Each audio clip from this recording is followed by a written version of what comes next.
Bonjour Dolores, bonjour à toutes, bonjour à tous. Je suis très heureuse de t'accueillir aujourd'hui sur cette interview Focus Challenge. C'est d'ailleurs la dernière pour nous sur le sujet. Donc je me présente rapidement, maintenant que vous êtes habitués à me voir, Hélène Aubino, co-dirigeante de la société Croissance HD. Pour ceux qui veulent un peu plus découvrir notre approche et avoir des clés sur comment être dans l'énergie positive, on fait en ce moment des web ateliers. Donc, suivez-nous sur les réseaux sociaux et inscrivez-vous pour qu'on puisse partager cette expérience ensemble. Voilà. Dolores, est-ce que tu es prête? Oui, je suis prête. Bonjour Hélène. Bonjour. Est-ce que tu peux nous dire donc, qui tu es et ce que tu fais? Alors, je suis Dolores Chouinard, j'ai 48 ans, j'ai 2 grands-enfants, je suis expert comptable au cabinet Exco avec et associé.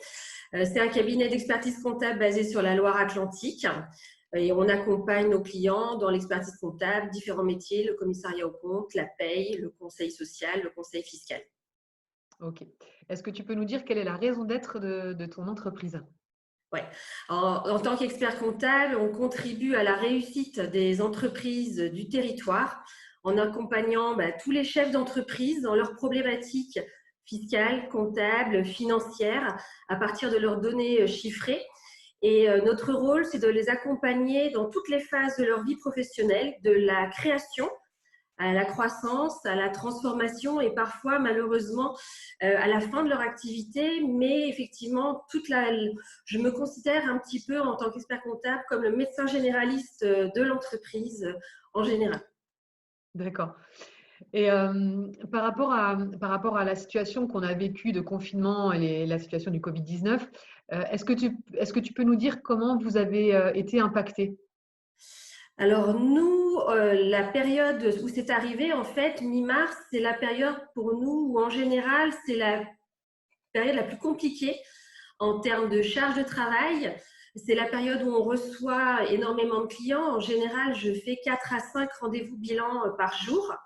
Et aux alentours du 15 mars, il a fallu en catastrophe s'organiser pour faire du télétravail, changer complètement notre façon de voir notre quotidien avec nos clients.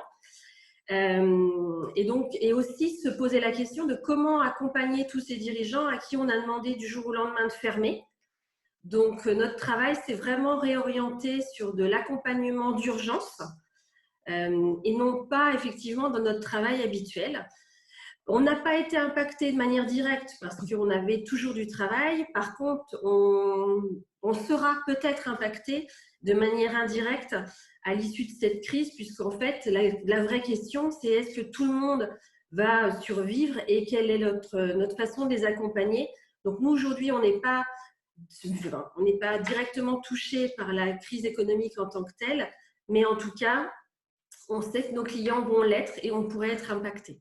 Donc, c'est d'abord la mise en place du télétravail dans une période très chargée pour nous. Ouais, c'est ça. Vous avez été impacté de par le fait de changer votre façon de travailler, en fait, hein. Oui, C'est c'est-à-dire que ça. normalement, on est censé travailler sur les problématiques de bilan et d'arrêter des comptes annuels.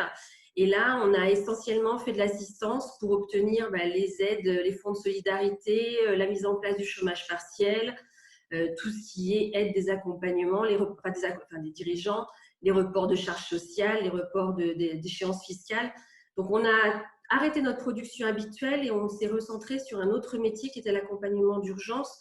Et donc, ça nous a engendré effectivement un décalage complet, une réorganisation complète de notre activité à distance avec des textes fiscaux, sociaux qui paraissaient la nuit, qui devaient être publiés le lendemain. Les effets d'annonce qu'on devait effectivement être opérationnels.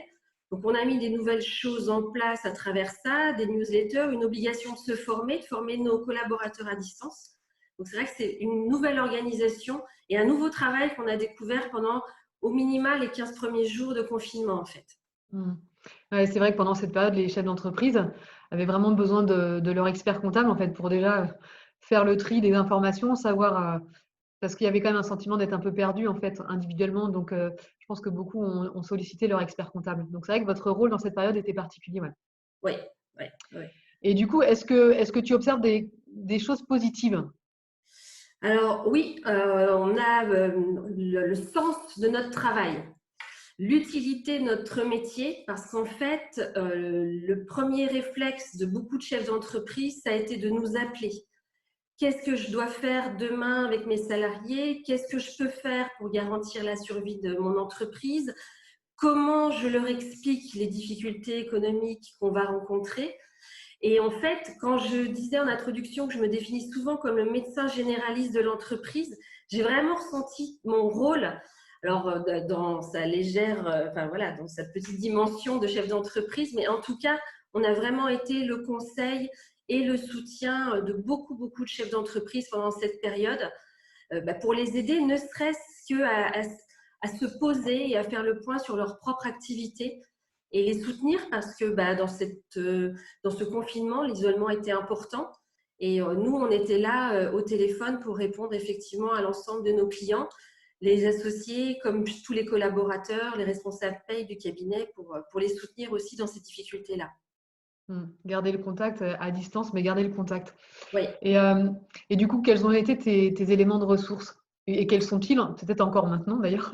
Alors, les éléments de ressources, c'est vraiment les moments d'échange informels, que ce soit avec les collaborateurs en interne ou avec les clients.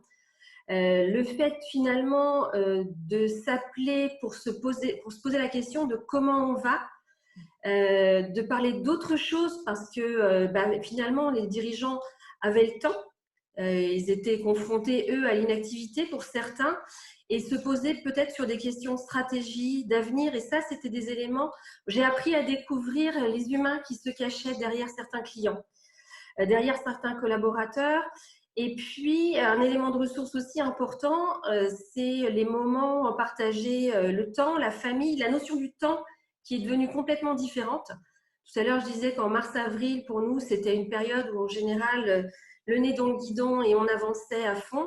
Là, même si on a été très, très chargé, le fait d'être en télétravail, qu'en relation téléphonique ou vidéoconférence, on est obligé de s'accorder des temps de coupure avec le travail pour se ressourcer et prendre conscience des éléments en famille. Donc, les éléments de ressources, ça a été ça, c'était la lecture, les moments avec les enfants. Alors, moi, j'ai la chance d'être confinée avec 2 étudiants en école hôtelière. Donc, les moments de ressources ont surtout été autour des repas. Ça Pas se verra. désagréable. Voilà. Mais vraiment, les moments de partage avec tout le monde, en fait, que je ne m'autorisais pas forcément par manque de temps en général en mars-avril. Même si la charge de travail a été sûrement la même et voire plus que d'habitude, mais en tout cas, c'est cette coupure que je me suis obligée à faire, que je ne m'autorisais pas forcément les années d'avant à faire. D'accord. Et quel serait ton… Est-ce que tu as un message que tu aimerais partager avec les chefs d'entreprise qui nous écoutent? Finalement, ce confinement, c'est un petit peu comme un départ, un redémarrage. C'est l'occasion de se poser la question sur le sens de son activité, s'organiser, définir son cap. C'est un élément sur lequel vous êtes, vous, très axé. Et c'est vrai que c'est peut-être l'occasion de dire finalement ce que je fais sert à quoi, pourquoi je le fais, comment je vais le faire, et c'est un moyen de rester optimiste. Et finalement, cette difficulté se transforme en opportunité d'analyse et de redéfinition de sa propre volonté. Il y a eu un avant et il y aura sûrement un après de cette crise parce que les relations sont différentes, l'organisation du travail est différente et ses priorités sont un petit peu différentes. Beau message. Mais écoute, Dolores, je te remercie pour ce moment de partage. Je suis heureuse de clôturer cette série des interviews Focus Challenge avec toi. Merci beaucoup.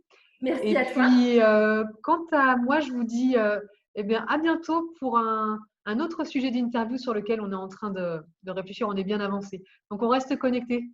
À bientôt. Merci.